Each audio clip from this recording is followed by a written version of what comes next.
Okay, तो class 8 का पहला चैप्टर रैशनल नंबर है, जिसमें कुछ प्रॉपर्टी दी हुई है। तो ये प्रॉपर्टी सीखना बहुत ज़्यादा ज़रूरी है, क्योंकि अगर हम लोग ये नहीं सीखेंगे तो हम लोग आगे के ऑपरेशंस नहीं कर पाएंगे। तो मैं आज आपको इस वीडियो में ये प्रॉपर्टी सिखाने वाली, और फर्स्ट प्रॉपर्टी हम सीखेंगे क्लोजर प्रॉपर्टी, जो कि हम बहुत अच्छे से सीखेंगे। ठीक है, तो पहली प्रॉपर्टी है क्लोजर प्रॉपर्टी। अब ये क्लोजर प्रॉपर्टी होती क्या है? देखो, क्लोजर प्रॉपर्टी ये होती है कि जब आप एक पर्टिकुलर टाइप के नंबर लेते हैं, फॉर एग्जांपल अगर आप कोई दो होल नंबर लेते हैं और उन पर मैथमेटिकल ऑपरेशन करते हैं, लाइक एडिशन करते हैं, सब्ट्रैक्शन, डिवीजन या मल्टीप्लिकेशन कुछ करते हैं, तो उसका जो आंसर आता है, क्या वो भी उसी टाइप का आंसर होता है? क्या वो भी होल नंबर होगा? अगर वो होल नंबर होगा तो हम बोलेंगे येस इट इज़ क्लोज्ड।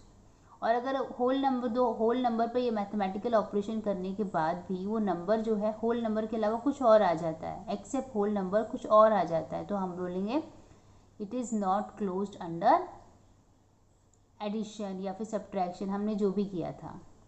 समझ में आ रहा है? अगर आपको नहीं भी समझा है तो अब समझ में आ जाएगा, क्योंकि मैं एक एक चीज़ को आराम से समझाने वाली हूँ। तो पहले हम लोग क्या करेंगे, हम लोग ये चेक करेंगे, होल नंबर को चेक करेंगे, होल नंबर लेंगे और होल नंबर पर सारे ऑपरेशन करेंगे, मतलब एडिशन, सब्ट्रैक्शन, मल्टीप्लिकेशन और डिविजन। और अगर हमें आंसर ये एडिशन, सब्ट्रैक्शन, मल्टीप्लिकेशन, डिवीजन करने के बाद आंसर भी उसी जाति का आता है, उसी टाइप का आता है, होल नंबर ही आता है, तो हम बोलेंगे येस इट इज़ क्लोज्ड। पर अगर नहीं आएगा तो हम बोलेंगे no it is not closed. तो देखो, आपकी टेक्स्ट बुक के पेज नंबर 2 पर एक बहुत ही अच्छा चार्ट दिया है। देखो, पहला हमने क्या किया है, हमने यहाँ पर सारे के सारे होल नंबर ले लिए हैं। ठीक है, अभी हम लोग होल नंबर का सबसे पहले चेक करेंगे, फिर हम लोग अलग अलग टाइप के सारे नंबर्स को चेक करने वाले हैं। तो यहाँ पर मैंने होल नंबर ले लिया है। अब होल नंबर में मैं सारे ऑपरेशन करूँगी। सबसे पहले हम करते हैं एडिशन। तो देखो, यहाँ पे मैंने 0 और 5 ले लिया है। 0 भी होल नंबर है और 5 भी होल नंबर है। जब हमने इनको ऐड किया तो आंसर भी 5 आता है, जो कि अगेन एक होल नंबर है। ठीक है, यहाँ पे दूसरा एग्जाम्पल दिया है 4 + 7। 4 + 7 करेंगे तो कितना आएगा? 11, जो कि अगेन क्या होगा? होल नंबर होगा। तो यहाँ से हम ये कंक्लूड कर सकते हैं कि जब दो होल नंबर को हम ऐड करेंगे तो आंसर भी होल नंबर ही आएगा। तो हम बोलेंगे yes it is closed under addition. ठीक है, चलो अब हम दूसरा ऑपरेशन करते हैं, विच इज़ सब्ट्रैक्शन। तो ये देखो, मैंने वापस से दो होल नंबर लिए हैं, 5 और 7। अब इनको मैं सब्ट्रैक्ट कर रही हूँ। ठीक है, तो आंसर क्या आ रहा है? यहाँ पे नेगेटिव आ रहा है।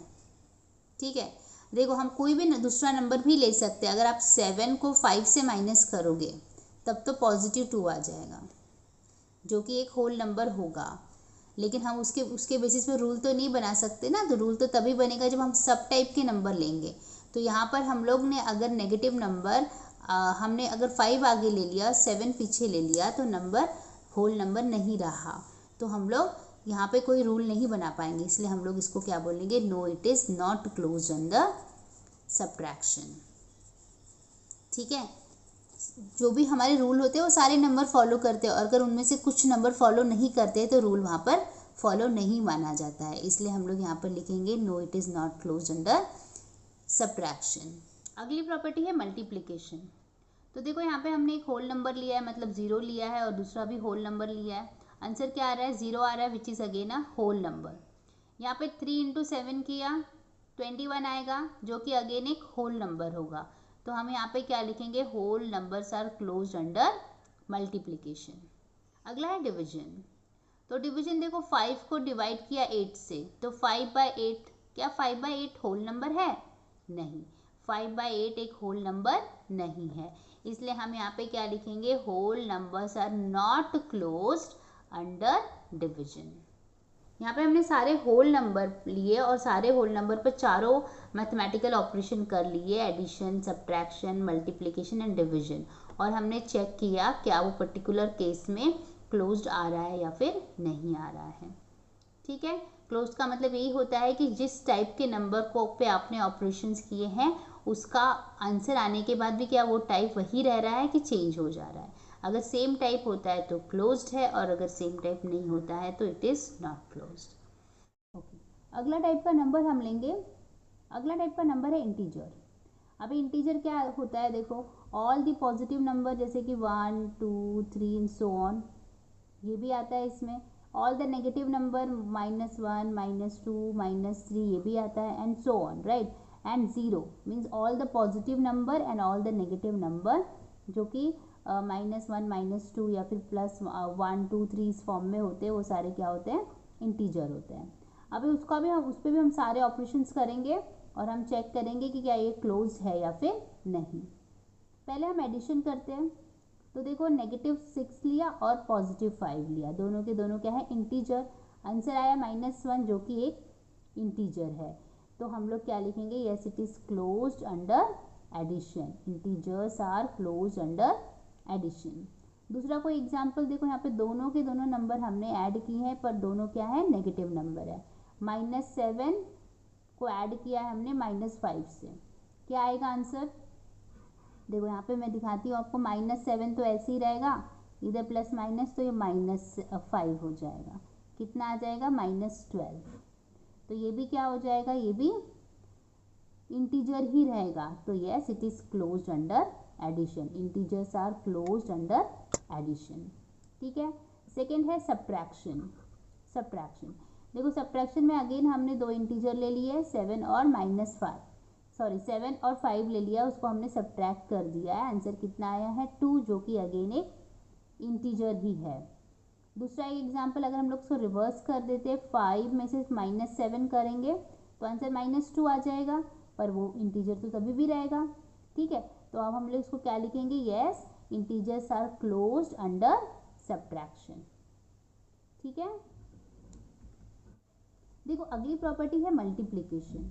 तो मल्टीप्लिकेशन में अगेन हम लोग क्या कर लेंगे, दो नंबर्स ले लेंगे जो कि इंटीजर होना चाहिए, 5 एंड 8 जो कि इंटीजर है। आंसर आता है 40। 40 इंटीजर है, यस 40 इज इंटीजर। तो यहाँ पे भी हम लिख देंगे कि integers are closed under multiplication. कोई एक दूसरा एग्जांपल ले लेते हैं, -5 अगर हमने ले लिया तो आंसर -40 आएगा, पर -40 भी तो क्या है, -40 भी इंटीजर ही है। देखो -5 इंटू 8 अगर हम करेंगे तो -40 आएगा, पर वो भी तो इंटीजर ही होगा। तो हम लिखेंगे integers are closed under multiplication. अगला है हमारा डिवीजन। अब हम डिवाइड करते हैं, दो इंटीजर हमने ले लिया 5 और 8। जब हमने डिवाइड किया तो हमें क्या मिला, 5/8, पर ये तो इंटीजर नहीं है। ठीक है, तो हम यहाँ पे लिखेंगे integers are not closed under division. अगला टाइप का नंबर है हमारे पास रैशनल नंबर्स। अब ये रैशनल नंबर्स क्या होता है, देखो recall that a number which can be return in the form p/q।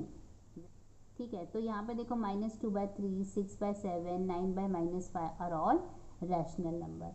तो ये सारे के सारे क्या है, रैशनल नंबर है, मतलब जिसको हम लोग p/q मतलब अपॉन के फॉर्म में हम लिख सकते हैं, वो सारे हमारे रैशनल नंबर होता है।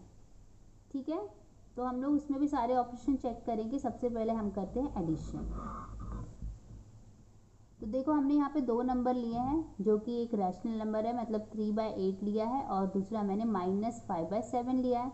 ये भी रैशनल नंबर है, राइट, p/q के फॉर्म में है ना। तो हमने जब इनको ऐड किया तो हमें आंसर कितना आता है, -19/56, जो कि क्या है, जो कि एक रैशनल नंबर ही है। ठीक है, ऐसे हमने एक दो और आप ट्राई कर सकते हैं। तो हमने फाइनली यहाँ पे क्या कंक्लूड किया कि we say that the rational numbers are closed under addition. मतलब जब दो रैशनल नंबर को हम ऐड करते हैं तो आंसर हमेशा रैशनल नंबर ही आता है। इसलिए हमने कंक्लूड किया कि rational numbers are closed under addition, that is for any two rational number a and b, a plus b is also a rational number। ठीक है, अब हम लोग दूसरी प्रॉपर्टी करते हैं सब्ट्रैक्शन की रैशनल नंबर पर। तो देखो हमने यहाँ पे दो रैशनल नंबर ले लिया है, -5/7 और 2/3। जब हमने इसको सब्ट्रैक्ट किया तो हमें आंसर कितना आ रहा है, -29/21, जो कि एक रैशनल नंबर है। देखो आगे भी कुछ नंबर लिए हैं यहाँ पे, 5/8 -4/5 किया, उसको भी अगर हम लोग सॉल्व करेंगे तो हमें -7/40 आ जाएगा। तो फिर वो भी क्या होगा, रैशनल नंबर होगा। तो यहाँ से हमने क्या कंक्लूड किया कि rational numbers are closed under under subtraction also. देखो क्या लिखा है यहाँ पे, we find that the rational numbers are close under subtraction, that is for any two rational numbers a and b, a minus b is also a rational number। ठीक है, अगली property हमें प्रोडक्ट देखना है, मतलब मल्टीप्लिकेशन भी देखना है। तो यहाँ पे देखो दो नंबर ले लिया है हमने, दोनों के दोनों रैशनल हैं। जब हम इनको मल्टीप्लाई करते हैं तो हमें क्या आ रहा है, -8/15, जो कि एक रैशनल नंबर है। दूसरा एक एग्जांपल 3/7 और 2/5 ले लिया, इसको मल्टीप्लाई किया तो कितना आया 6/35, जो अगेन क्या है, एक रैशनल नंबर है। तो products are, both the products are rational number. तो क्या कंक्लूड किया हमने, we say that rational numbers are closed under multiplication, that is for any two rational number a and b, a into b is also a rational number। अगली property हमारी division की property है। यहाँ पे भी हमने दो रैशनल नंबर ले लिए, देखो -5/3 और 2/5 किया हमने, सॉल्व किया, कितना आया, -25/6 आ गया। ठीक है, इसको मैं आपको सॉल्व करके दिखाती हूँ। ये देखो ये नंबर है हमारा, यहाँ पे ये मल्टीप्लिकेशन का साइन होगा तो ये रिवर्स हो जाएगा, 5 ऊपर चला जाएगा, 2 नीचे आ जाएगा, तो ये हो जाएगा -5/3 इंटू 5/2। तो 5 5 ज़ा 25 और 3 2 ज़ा 6, जो कि अगेन क्या है, एक रैशनल नंबर ही है, जो कि अगेन एक रैशनल नंबर है। तो फिर हमने क्या देखा कि हाँ यहाँ पे तो रैशनल नंबर आ गया। ठीक है, दूसरा हमने अगर एग्जांपल लिया है, देखो 2/7 और डिवाइड बाय 5/3 ले लिया, तो देखो इसका आंसर क्या आएगा, मैं आपको करके दिखाती हूँ। ये क्या होगा, देखो रिवर्स हो जाएगा, 2/7 को तो ऐसे ही रखती हूँ, ये मल्टीप्लाई में हो जाएगा तो 3 ऊपर और 5 नीचे आ जाएगा, ये हो जाएगा 6/35। yes, this is also a rational number, no doubt। Okay, तो मैंने क्या किया, 2/7 को इंटू 3/5 किया तो आंसर 6/35 आ गया, जो कि अगेन एक रैशनल नंबर है। पर यहाँ पे हमें एक और एग्जांपल दिया हुआ है, देखो जब हम लोगों ने, देखो we find that for any rational number a when the particular rational number a is divided by 0। जब हम 0 से डिवाइड करते हैं किसी भी नंबर को तो हमें पता है वो आंसर क्या होता है, नॉट डिफाइंड होता है। ठीक है, तो यहाँ पे मतलब उसका कुछ तो भी हमें पता ही नहीं है उसका डेफिनाइट आंसर, तो इसलिए हम लोग इसको क्या डालेंगे, नॉट क्लोज में डालेंगे। So rational numbers are not close under division. ठीक है, आई होप आपको समझा है। Thank you, have a good day.